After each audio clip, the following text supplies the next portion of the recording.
श्री शिवाय नमस्तुभ्यम, हर हर महादेव। तो चलिए देखते हैं हम पार्थिव शिवलिंग की पूजा कैसे करते हैं और उसका विसर्जन कैसे करते हैं। आपको पार्थिव शिवलिंग बनाने के लिए एक मिट्टी से भरा गमला लेना है।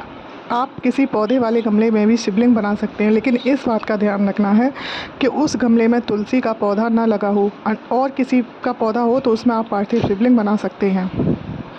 तो हम मिट्टी का एक छोटा सा शिवलिंग बना लेंगे। उस पर सबसे पहले जलाभिषेक करेंगे, यानी कि हम उस पर जल चढ़ाएंगे। उसके बाद उस शिवलिंग पर दूध, अगर आप दूध की जगह पंचामृत बनाकर चढ़ाते हैं तो भी सही है। दूध चढ़ाने के बाद में फिर से हम जलाभिषेक करेंगे, यानी कि सब कुल मिला के हमें 3 बार भगवान भोलेनाथ का अभिषेक करना है। भगवान भोलेनाथ का अभिषेक करने के बाद में हम कलावा, यानी कि मौली को वस्त्र के तौर पर भगवान शिव को चढ़ाते हैं।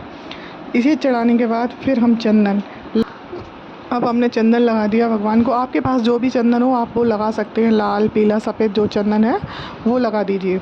चंदन लगाने के बाद में थोड़े से चावल के दाने यानी कि अक्षत भगवान को समर्पित करने हैं। लेकिन आपको इस बात का ध्यान रखना है कि चावल के जो दाने आप चढ़ाएंगे वो टूटे हुए ना हो, यानी कि खंडित चीज़ भोलेनाथ को नहीं चढ़ाई जाती है। चावल के दाने समर्पित करने के बाद आप भगवान भोलेनाथ पर थोड़े से काले तिल चढ़ा दीजिए। काले तिल चढ़ाने के बाद में एक काली मिर्ची चढ़ा दीजिए। काली मिर्ची चढ़ाने के बाद में आपको क्या करना है, एक बेलपत्र लेके भगवान शंकर पर बेलपत्र चढ़ा दीजिए। बेलपत्र आप 1, 5, 7 जितनी भी आप चढ़ाना चाहें उतनी चढ़ा सकते हैं। फिर एक समी का पत्ता भी चढ़ा दीजिए अगर आपको मिलता है। आप वैसे भगवान पे आप धतूरा है, आंकड़े के पुष्प हैं, ये सब चढ़ा सकते हैं। जो जो चीज़ आपको मिले वो सब समर्पित कर सकते हैं। इसको चढ़ाने के बाद आप चीनी का भोग लगा दीजिए, या आपने घर में अपने में कुछ भोग के लिए अलग से बनाया है तो आप वह भी चढ़ा सकते हैं, नहीं तो चीनी का भोग लगा दीजिए। चीनी चढ़ाने के बाद में आप कोई मौसमी फल मिल जाए, जैसे केला है, सेब है, आपके पास जो भी हो आप वह चढ़ा दीजिए। उसके बाद ना दक्षिणा में 2 रुपये, 5 रुपये, 10 रुपये, 11 रुपये जो भी हैं वो आप चढ़ा सकते हैं। भगवान शिव पर पुष्प अर्पित करने के लिए अगर आपको सफ़ेद पुष्प मिलते हैं तो ज़्यादा अच्छा है, नहीं तो आप पीले, लाल जो भी आपको फूल मिलते हैं वह आप चढ़ा दीजिए।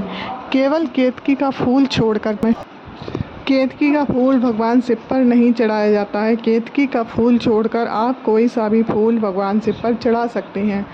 उसके बाद शुद्ध देसी घी से बनाया हुआ दीपक आप जलाएं और भगवान शिव की आरती करें। प्रेम पूर्वक आरती करने के बाद में वह दीपक वहीं पर रख दीजिए। जब तक दीपक जल रहा है तब तक आपको कुछ नहीं करना है। आप दीपक के शांत होने की प्रतीक्षा करें। जब आपका दीपक जलना बंद हो जाए तब आपको उनका विसर्जन करना है। लेकिन उनके विसर्जन करने से पहले आपने जो फल चढ़ाया है उसको उठाकर अपनी प्लेट में रख लीजिए और अपने घर के सदस्यों को थोड़ा थोड़ा प्रसाद के रूप में बांट दीजिए। जो आपने दक्षिणा चढ़ाई है उसको भी निकाल लीजिए। चाहे तो आप रोज़ के रोज़ वह दक्षिणा मंदिर में दान कर सकते हैं, नहीं तो आप उस दक्षिणा को, पूरे महीने की दक्षिणा को इकट्ठा करके किसी साधु संत को दे सकते हैं। अब विसर्जन करने के लिए एक लोटे में जल लेके थोड़ा थोड़ा करके शिवलिंग पर, जो आपने शिवलिंग बनाई है उस पर डालना है। धीरे धीरे करके डालें जब तक वह शिवलिंग मिट्टी में ना मिल जाए। धीरे धीरे आप उस पर जल डालते रहिए और उसे जल से भर दीजिए, तो अपने आप वह उसमें हो जाएगी। इस तरह आपको विसर्जन